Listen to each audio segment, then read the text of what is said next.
साथियों, सबसे पहले सारे भाइयान अजमेर कुंडू की राम राम। साथियों, अभी 2-3 दिन पहले हमारी सेना के 5 जवान शहीद हो गए जम्मू कश्मीर में आतंकवादियों के साथ मुठभेड़ में, और उन्होंने उन आतंकवादियों को भी मार गिराया। उसके बाद रियाजू, वो क्या नाम अभी जो आतंकवादी मारा पीछे 2 दिन पहले, तो हमारी सेना ने जब उस आतंकवादी और एक उसका साथी और था उसके साथ में, हिजबुल का जो कमांडर था, उन दोनों को मार गिराया। और ज्यों ही उनके मारने की सूचना वहाँ फैली तो वहाँ के जो लोगों ने हमारी सेना की बख्तरबंद जो गाड़ी थी, पत्थरबाजों ने जो उस गाड़ी में तोड़ फोड़ की और हमारे सैनिकों के ऊपर जो पत्थरों से हमला किया गया, वो देख कर के साथियों खून खोल उठता है। शर्म भी आती है, गुस्सा भी आता है, दुख भी होता है कि हमारी सरकार क्यों आंख बंद करके बैठी है। और वो इस कोरोना के दौर में दूसरी राजनीतिक पार्टियों से, विपक्षियों से अगर वो कोई बात उठाएं इस तरह की, तो कहते हैं कि राजनीति मत करो, बड़े संकट के दौर से गुजर रहे हैं हम। अरे तुम राजनीति खुद करने लग रहे, आंख बंद करे बैठे हो। जो पत्थरबाज आतंकवादियों के पक्ष में आकर के उनकी मृत्यु होने पर, उनको मार गिराने पर पत्थर मारते हैं हमारी सेना के ऊपर, वो भी तो आतंकवादी हैं। क्यों नहीं उनको वहीं गोली से शूट करने के आदेश देती है हमारी सरकार? परंतु नहीं साथियों, राजनीति है इसके पीछे भी राजनीति करते हैं। वो हमारे जवानों की शहादत पे राजनीति करते हैं। पीछे बालाकोट पे जो हमला हुआ था उसमें हमारे 47 जवान शहीद हुए थे। उसमें इतनी मात्रा में आरडीएक्स कहाँ से आया, आज तक उस बात का जवाब हमारी सरकार ने नहीं दे लिया है। और हमें कहते हैं कि राजनीति मत करो। क्यों नहीं करें भाई? जो वहाँ मरते हैं, हमें दुख आता, हमारे भाई हैं, हमारे चाचा ताऊ, हमारे बेटे हैं जो वहाँ पे मरते हैं। तुम थोड़े ही मरते हो वहाँ पे। और अब एक नया गुल्ला और छोड़ दिया। ज्यों ही कोरोना के मामले बढ़े हमारे देश में और बढ़ते जा रहे हैं, और जैसा कि अनुमान लगाया डॉक्टरों ने, आज एम्स के जो निदेशक हैं डॉक्टर गुलेरिया जी, उन्होंने बताया कि अभी ये जून में और भी ज़्यादा बढ़ेगा। और जब मोदी जी को यूँ लगा कि भाई ये तो मामला पीक पे जाएगा, और 30 जनवरी को जब पता चल गया था, एक ही केस था हमारे देश में, और उसके बाद से एक्शन में क्यों नहीं आई सरकार, इस बात पे लोगों का गुस्सा फूटेगा और सरकार को जवाब देना भारी हो जाएगा। तो आज एक और मैं टीवी पे मैंने देखा कि एक और गुल्ला छोड़ दिया, ताकि लोगों का ध्यान इससे जो चूक हुई है सरकार से, इस चूक से हटा करके दूसरी जगह लगा दिया जाए। कहाँ लगा दिया जाए? पीओके में। कि पीओके का तापमान अब हम देखा करेंगे।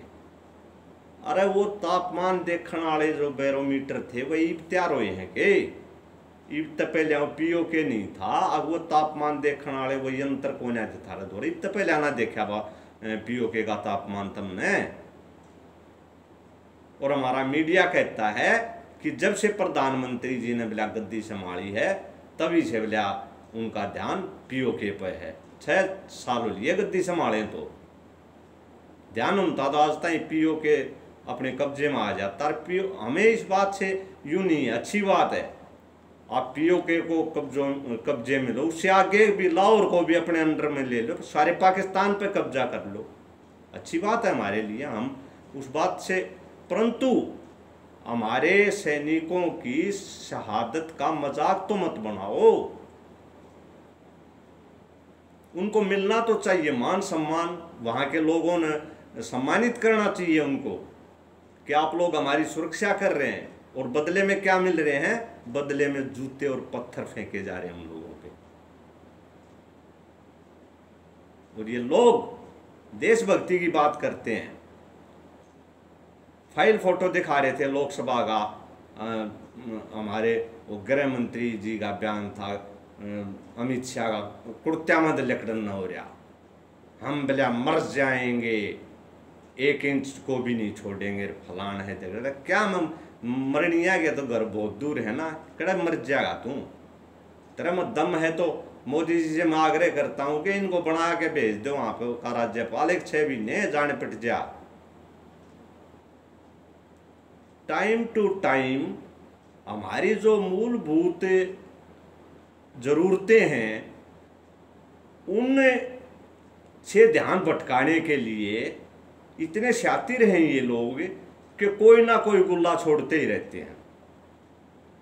जब दोबारा सरकार बनी, सरकार बनते ही सोचा भाई वे सरकार से जवाब मांगेंगे कि भाई पिछली बार आपने जो वादे किए थे वो पूरे नहीं करे, चलो ही के कर दो, सीधा 35A और 370 हटा दी बिला, सब सारा देश झूम उड़े, अपना हरियाणा के कलाकार भी जा रहे थे, एवं नहीं गए वो सरकार के दलाल थे जो वहाँ स्पेशल भेजे गए थे, लाल चौक पर जा गए ना, जो उछड़े थे कूदते थे, डीजे बजा गए ना, गाने गाँव थे बिलाड़े ई बड़ा कोठी खरीदांगे, अरे जाके एक झुपड़ी घेर के देख लो, बेरा पटे, उन लोगों से पूछो जो वहाँ रह रहे हैं,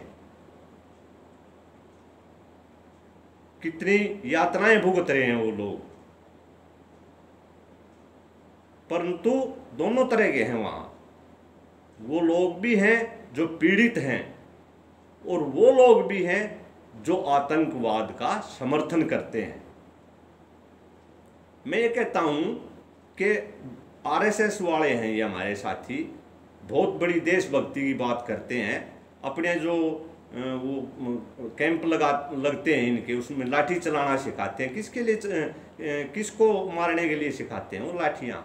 अब है वक्त, अब टाइम आ चुका है। मैं आरएसएस के साथियों से अपील करता हूँ, मैं यहीं रोहतक प्रेमनगर में रहता हूँ, यहाँ अगर कोई मेरी ये बात सुनता हो आरएसएस का साथी तो आकर के मुझसे मिल ले, और मैं उनको आह्वान करता हूँ कि वो चले, जितने आदमी हैं वो लेके आएंगे, उससे दुगने आदमी, दुगने नौजवान मैं दूंगा उनको।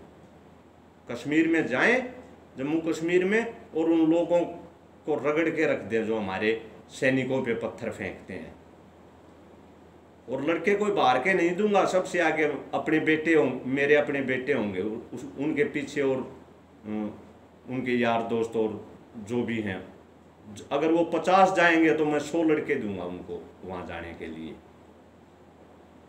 पर आके जाओ तो सूखी देशभक्ति की बात करने से देशभक्ति नहीं होती, करके दिखाना पड़ता है मेरे भाई। यहाँ बयान देने से इसमें, और बात करते हैं कि पीओ के लेके रहेंगे, 1.5 महीने में इनका पाछा घसड़ लिया कि हम जो है तनख्वाह नहीं दे सकते। अरे युद्ध करने में पता है कितना खर्चा होगा, कितना पैसा चाहिएगा। 1.5 महीना लॉकडाउन होते ही 1.5 महीने में इन 1 रुपया नहीं बचा, युद्ध करने की बात देखे हैं। ये क्या बात करते हैं, इस देश के लोगों को मूर्ख समझते हैं लोग, ये जनता पागल नहीं है। तो भाई, और चाय वाला बिलाज प्रधानमंत्री बन गया, ये आम चाय वाला नहीं है मेरे भाई, आम चाय वाला प्रधानमंत्री नहीं बन सकता। चाय की दुकान तो राम प्रसाद बिस्मिल की बहन भी चाय की दुकान चलाती थी, अब तो पता नहीं मुझे, काफ़ी साल की बात होगी, वो बुजुर्ग हो गई होंगी अब, मैंने एक घटना सुनी थी कि वहाँ पे उसके नज़दीक जो उसका चाय का खोखा था, उसके नज़दीक एक पुलिस स्टेशन था। तो वहाँ एक नया SHO आया, उन्हें कहा भाई 10 चाय बोल के आओ उस खोखे पे पुलिस वाले को, और यहाँ भेज देगी उसको कहना उस लेडीज को। तो उसने चाय बना दी, वो भेजी नहीं क्योंकि वो कभी दे के नहीं आती थी। उसका ये नियम था भाई चाय मैं बना दूंगी, यहाँ से लेके जाओ जिसको ज़रूरत हो। तो पुलिस वाला कहने लगा सर वो यहाँ नहीं भेजेगी, वो तो लेके आनी पड़ेगी। बोला क्यों? बोला वो बिस्मिल की बहन है। बोला देख लूँगा मैं 20.5 मिल को भी। जैसी हमारी लैंग्वेज होती है इन पुलिस वालों की, उसको पता ही नहीं कि कौन बिस्मिल की बात कर रहे हैं। फिर उन्होंने बताया कि वो राम प्रसाद बिस्मिल जो देश भगत थे उनकी बहन है सर ये। बोला अच्छा जाओ। बोला भाई एक जना जाके ले आओ। तो बोला चाय। शर्म नहीं आती इन लोगों को कि हमारे जो देश भगत थे जिन्होंने इनको इस गद्दी पे बैठने का अधिकार दिलवाया, उन लोगों के परिवार मजदूरी करके गुजारा करते हैं। चाय वाली तो वो भी थी, वो ना बड़ी प्रधानमंत्री। तो साथियों ये जो है सीधम सीधा अब जो POK का मुद्दा उठा रहे हैं, ये कोरोना के जो जब मामले बढ़ेंगे तो कोरोना से लोग या विपक्ष या दूसरी पार्टियां कभी जवाब ना मांगना शुरू कर दें सत्तारूढ़ पार्टी से कि भाई ये आपसे चूक क्यों हुई, और क्यों हुई या स्पष्ट दिखे है कि ट्रंप के बाट में हुई या चूक। अरे ट्रंप ने आना था, दौरा रख दिया था, कैंसिल कर देते। जब न्यू दिखे था भाई एक महामारी है और इसके फैलने का डर है, तो क्या उसका दौरा कैंसिल नहीं हो सकता था? ये भी तो हो रहा है। कित गया मोदी जी जो बड़ी बड़ी दोस्ती की बातें करता था। दोस्त तो वो होता है जो मुसीबत में कामयाब है। ये जावा ने उड़ा अमेरिका में, उड़ा जाके मदद कर भाई, उसकी मरण लाग रहे बेचारे। कितने लाख लोग वो संक्रमित हो लिए, और वो मतलब आंकड़ा जो है मृत्यु का जो आंकड़ा वो सबसे ज़्यादा पहुंच गया। जाके न्यू भी ना झांकता भी कोन्या ना, सारी दुनिया गा के घेरती ने पिछले 5 साल में। हेलीकॉप्टर तो तड़ पाए ना दरिया अगले ने, देश में तो रहा ही नहीं करता। कई बार व्हाट्सएप पर वो कॉमेडी के तौर पर मैसेज आया करते कि आज भारत के प्रधानमंत्री भारत में आने लग रहे हैं। ये ना जानता है विदेश यात्राओं पे। तो भाई ये जो ढकोसले हैं ना, इनको समझो, हमारी जनता को समझना पड़ेगा कि ये दिखावे की जो देशभक्ति है ये नहीं चले। देशभक्ति तो करके दिखानी पड़ेगी। जैसा मैंने कहा कि वहां और ना तो हाथ खड़े कर दो भाई, सरकार न्यू कह दे हमारे बस का कोन्या, या जनता देख बांध लो उनका इलाज कम बनता हो। तो ये हरियाणा और पंजाब वाले बतेरे, हरियाणा वाले की जेड़ी, पंजाब वाले की तलवार, जागे न जब मेरे साड़ा की बोटी बोटी नहीं कर दें तो फिटे मुँह कह दियो हमने। एक बार या सरकार छूट दे दे कि जाओ भाई हमारे बस के कोने, हाथ खड़े कर दो। ये गृह मंत्रालय से बयान आया है, बोलिया गृह मंत्रालय से रोज बयान आ जाए। गृह मंत्री कित गया, गृह मंत्री बयान क्यों नहीं देता? गृह मंत्रालय की बात है यार। और दूसरी बात असल में मैं बताऊं क्या है कि ये तो उनमें ते हैं, वो एक बेड्डा गाँव था झुंड, तो वो जंगल में रहा करता। तो रात ने एक शेर आनता और रोज एक बेड ने ठा ले जानता और खा लेता अपने। तो उन बेटा ने एक दिन कट्ठी होकर ने विचार करया, अब बे न्यून्यू तो न्यून्यू यो तो रोज एक ठा ले जा है, अन्यू तो एक ना एक दिन ये सारा परिवार अपना खत्म हो जाएगा। तो वह और बेट बोली बे के करा के बोला सारी जनानी सापा, कोई सिर पर मर्द मानस तो चाहिए एक आधा। तो उन्हें एक बेटा लाइटो के न हुए बेटा ताई बोली न्यून्यू हम इतनी भेड़ सा आर भाई तुम्हारा धनी गोसाई बन जा अड़ रहे अगर मारी गए इस बाड़े में कम तक कम हमारी सुरक्षा तो करेगा। बात यह हो खसम बना लिया सारियान अपना, तो उसके बाद भी वो तो शेर का तो वो है रूटीन, रात न आवे अरे एक बेड ने ठाके और अपने चलिया जा खा ले। ये 5-6 दिन हो लिए उनने बेडा ने, देखते हैं भाई यो बेडा खसम बना लिया और फिर भी मतलब वो काम चल रहा, ना तो यो विरोध करता ना कि मैं कंता उसता ही अपने फूफेता ही।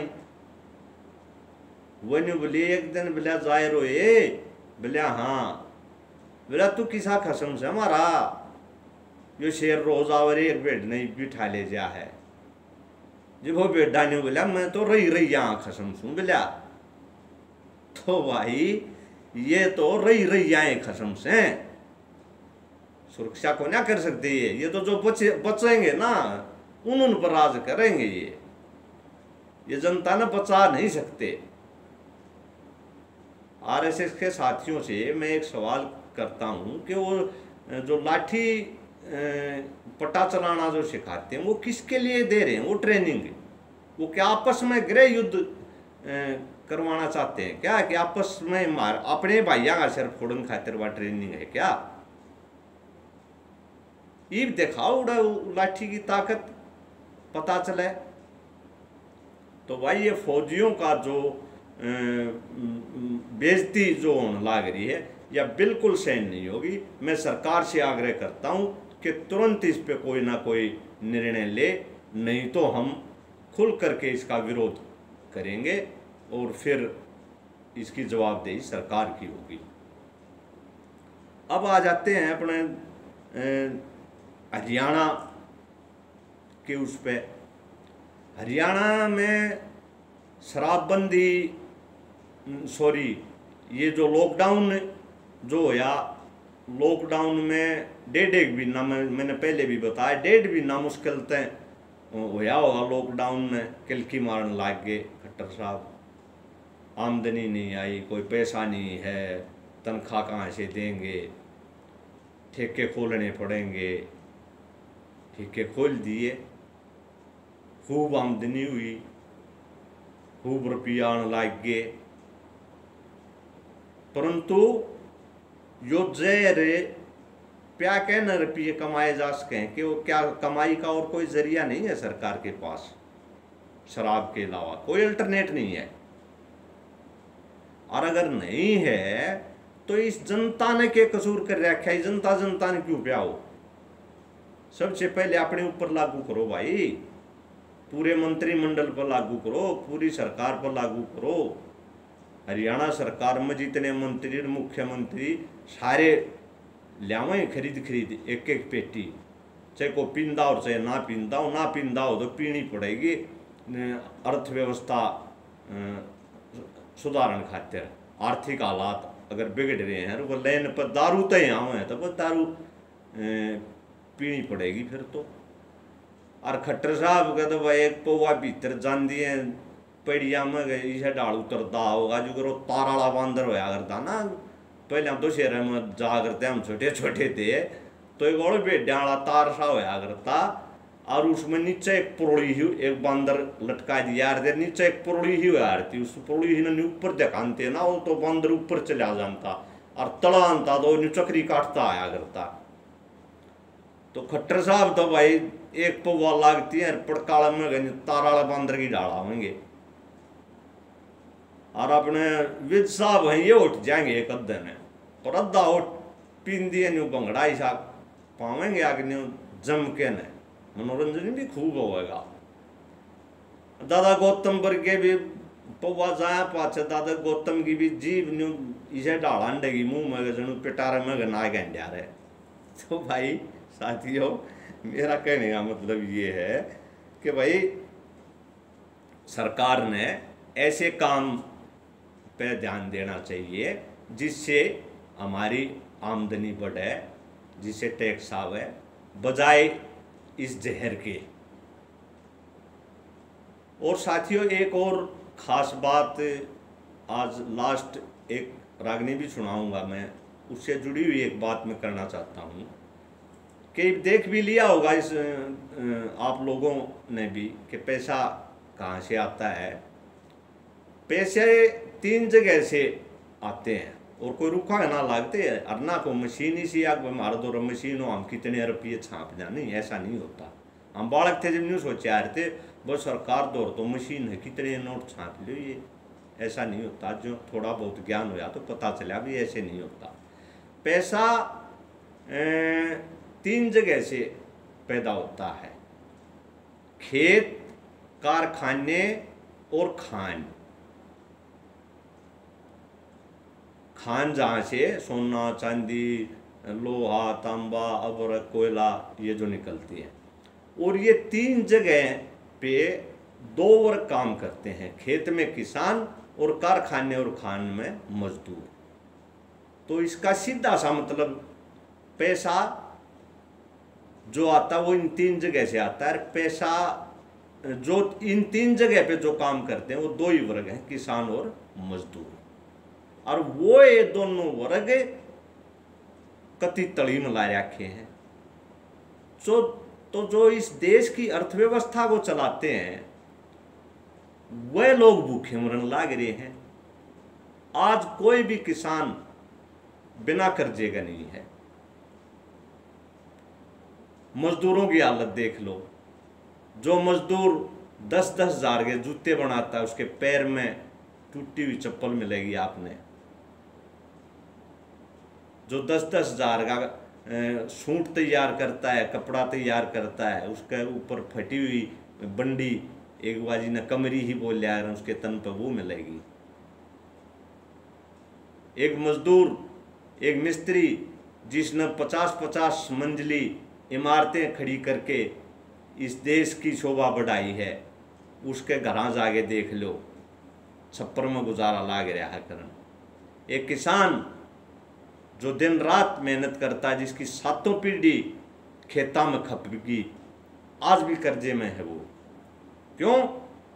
क्योंकि ये 2 ही वर्ग ऐसे हैं जिनकी मेहनत का रेट सरकार तय करती है।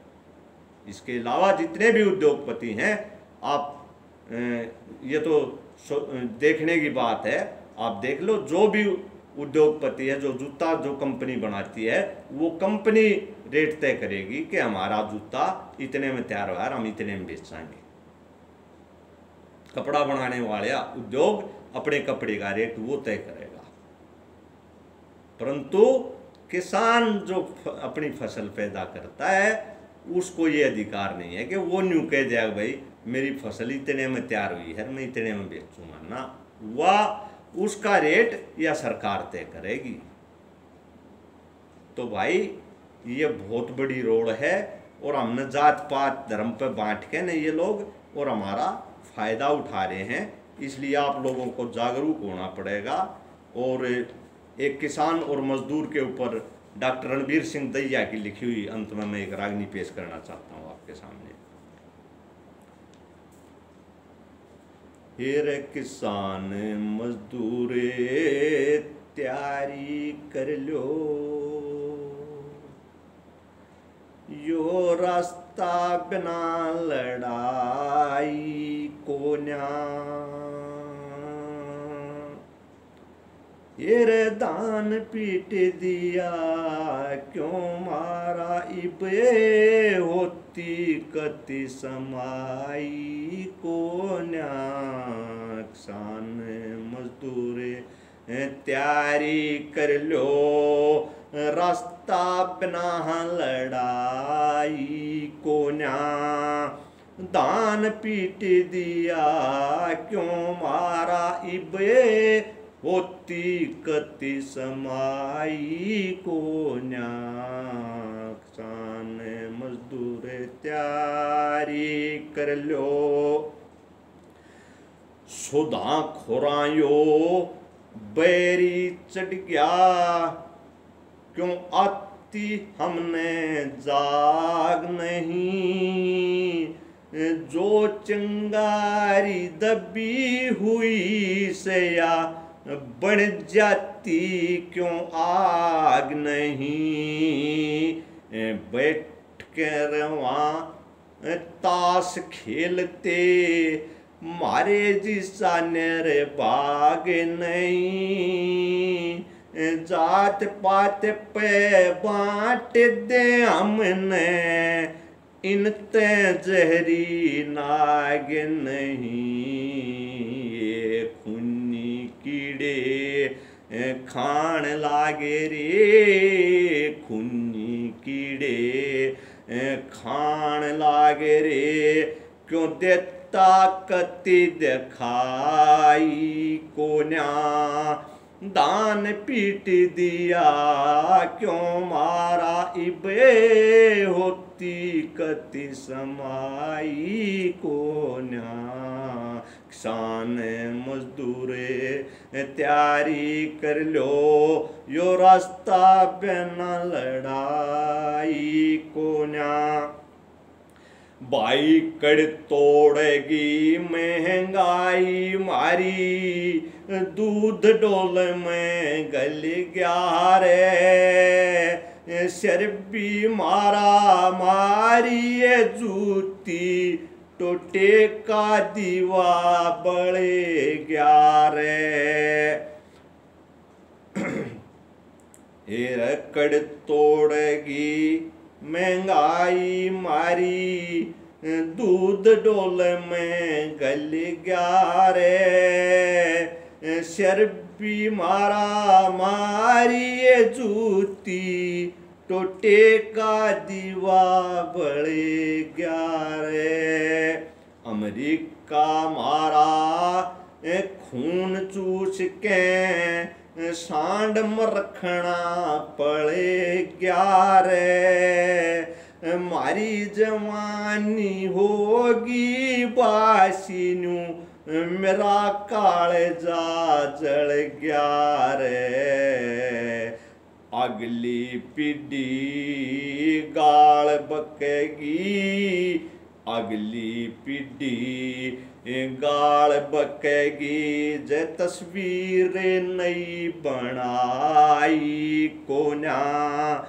दान पीट दिया क्यों मारा इबे, होती कति समाई कोन्या, होती कति समाई कोन्या,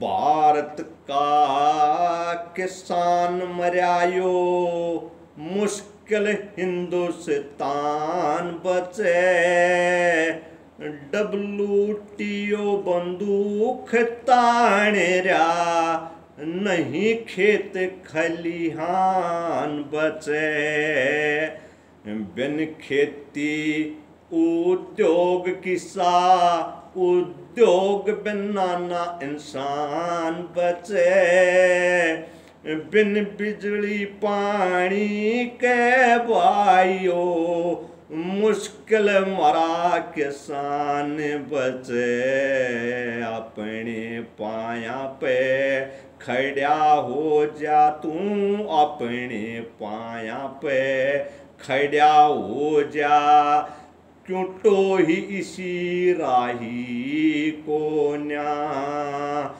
दान पीट दिया क्यों मारा इबे, होती कति समाई कोन्या, होती कति समाई कोन्या, एरे हमने मार के दम ले गया, तपेदिक जाहत बीमारी, उसका चश्मा चढ़ा के मार क्यों, मारी खाल उतारी, सतरंगायो खेल रचाया, लिकड़ा गजब खिलारी, बीच रास्ते डोब दिए ना, दो अन्य की असवारी, रणबीर ठाडे हीणे तैन्यारी, रणबीर ठाडे हिणे ते न्यारी दुनिया में और लड़ाई कोन्या दान पीट दिया क्यों मारा इबे होती कति समाई कोन्या किसान मजदूरे तैयारी कर लो यो रास्ता बिना लड़ाई कोन्या दान पीट दिया क्यों मारा इबे होती कति समाई कोन्या होती कति समाई कोन्या। धन्यवाद साथियों।